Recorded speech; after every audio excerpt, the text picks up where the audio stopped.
Good afternoon. Thanks for hosting this forum. My name is Walter Payne. I've been in Washington 67 years. I've seen this city go to shambles as it relates to career, technical, and vocational education. My question to the panel is, if you were elected, would you have a town hall meeting every 3 months to get the input from the citizens and stop doing all your dirt downtown? Let me say, I think one of the most interesting meetings in the city is an ANC meeting. And I know some of you have been, I used to live in Southwest, they have a very active ANC, and we have some ANC commissioners up here. So that's really the neighborhood grassroots democracy. There's also some great citizens associations. So our elected officials, though, you're right, sir, have to come out of the downtown, go to those meetings regularly, and really take that input to heart. Don't just show their face, you know, once a month at those meetings. So I totally agree with you. Yeah, I agree with the question too. I think it is about our leaders doing a much better job of bringing our work out into the community. And you know, city summits can be an effective way to do it, but there's a whole lot more that needs to be done when it comes to the leadership working in the community, not just asking folks to come down to the Wilson Building.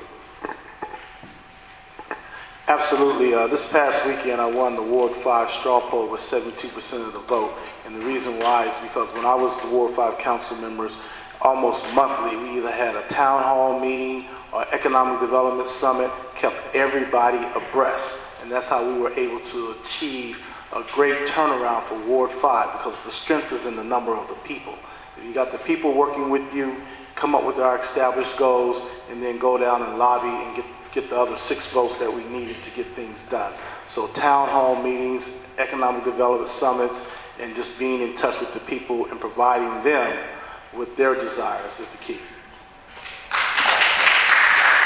I would recommend that Mr. Orange go and run for Ward 5 again, since he did so well in Ward 5. But yes, Mr. Pinckney, I will hold those quarterly town hall and workshops in the community. I'm the only candidate that is on the Democratic ticket who has not accepted any corporate donations.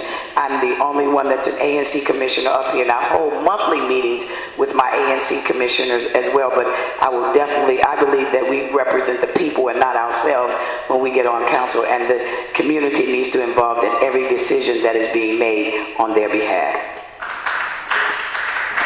Well, I was an ANC commissioner for 6 years, and I loved that. I loved being out in the community, having the community come and tell us what they wanted, and then being able to act on that community comment. So I think it's very, very important. I also want to say I think it's vocational education is very important as well. I served on the board of Options Charter School for about 4 or 5 years, and they really emphasize that as well. Well, we absolutely need to continue to regrow our career technical vocational programs.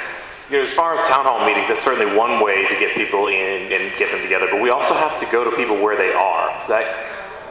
So town hall meetings, we can bring them together, but we also need to go to them, which means we go to ANC meetings, we go to other community events, we go to people at home where they are, because frankly, if we rely simply on people coming to us because we're calling a meeting, we're going to miss a lot of residents who aren't able to come out on our schedule to come to our meeting. I think that quarterly meetings is probably a very good idea, but I pledge that if I'm council, I will have at least one afternoon a week that I will meet with any individual or small groups that would like to come in and see me, and also hold some on Saturdays so that people who work during the week could come in and express their personal needs. Also, I would go out into the community to various ANC meetings, citizens meetings, and occasionally there'd be a citizen to go to see, like the elderly gentleman I met in the projects behind the inspection station, who I would like to get involved in community gardening down there in the projects. There's so many things can be done with